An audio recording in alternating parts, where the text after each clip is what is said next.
à la fin des années 80, le Bénin avait un parti unique, Oui. le PRPB. Le PRPB. Ce parti État. Parti État.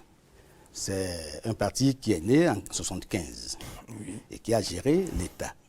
Mais nous sommes venus au constat d'échec parce qu'il y avait des difficultés qui ont fait qu'il y a eu besoin d'ouvrir en fait plus de liberté. Parce que le parti avait mis en place une gouvernance autoritaire qui ne laissait pas la place à la réflexion.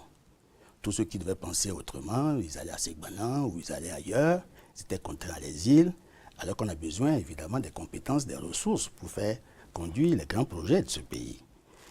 Après l'échec, parce qu'évidemment il y a eu des succès, hein, je ne veux pas noircir la gouvernance du président Kérékou. Il est venu en 72. De 72 à 82, sur la décennie, on a connu une prospérité. Mais les conséquences de la malgestion, la mauvaise gestion des relations diplomatiques ont conduit à des rapatriements. Je veux parler des rapatriements organisés par le Gabon. Et nos compatriotes, une fois venus, au nom de l'orgueil idéologique, Kérékou a demandé à ceux qui étaient capables d'entrer dans la fonction publique, on les a réinsérés et on a offert des possibilités aussi aux autres. Mais c'était en marge des possibilités réelles de l'économie nationale. La conséquence en est qu'à partir de 1986, nous sommes allés au gel des recrutements. Les difficultés se sont donc amorcées. Bon, on a eu plusieurs problèmes. Les banques qui mettaient les crédits au profit des sociétés ont eu des difficultés. La banqueroute, la crise s'est accentuée à l'université et au niveau de la fonction publique. Et nous sommes allés au constat d'échec. Il fallait donc faire une autre option. Comme avec nous, que bon, on a dit qu'il faut réunir les forces, les bailleurs, puis ça a eu plus de table ronde. Où, dorénavant, il faut convoquer les forces vives pour réfléchir et remettre en place un nouveau modèle. Nous sommes partis donc du parti unique, généré par le monocentrisme marxisant. Donc, c'est un parti unique qui était là, pour aller à une ouverture à l'issue de la conférence des forces vives de la nation de 90. On a fait de grandes options. L'option libérale pour l'économie et le multipartisme intégral. Vous avez vu que sur les premières heures, il y a eu 3 partis qui sont nés. À partir de 91 à 2000, il y a eu 120 partis qui sont nés.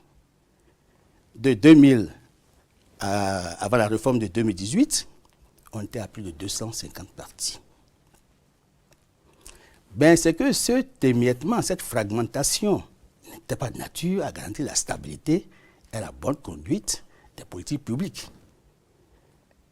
Il est donc nécessaire de poser un diagnostic. Le diagnostic posé a révélé que, 1, il y avait une création anarchique des partis politiques.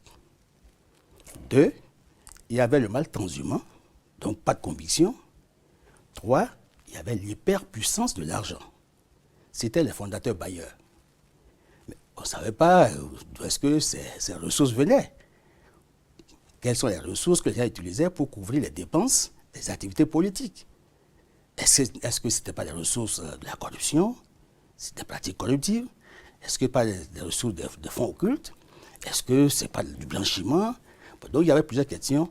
L'État avait besoin de mettre son regard sur la transparence du financement des activités politiques. Mais aussi, l'État avait besoin de définir un seuil minimum de représentativité, puisque les partis, à l'analyse, n'étaient que des clubs électoraux. C'est pourquoi il y a des alliances qui se font, qui se défont. Et vous comprenez que ça ne permet pas de conduire au développement d'un pays.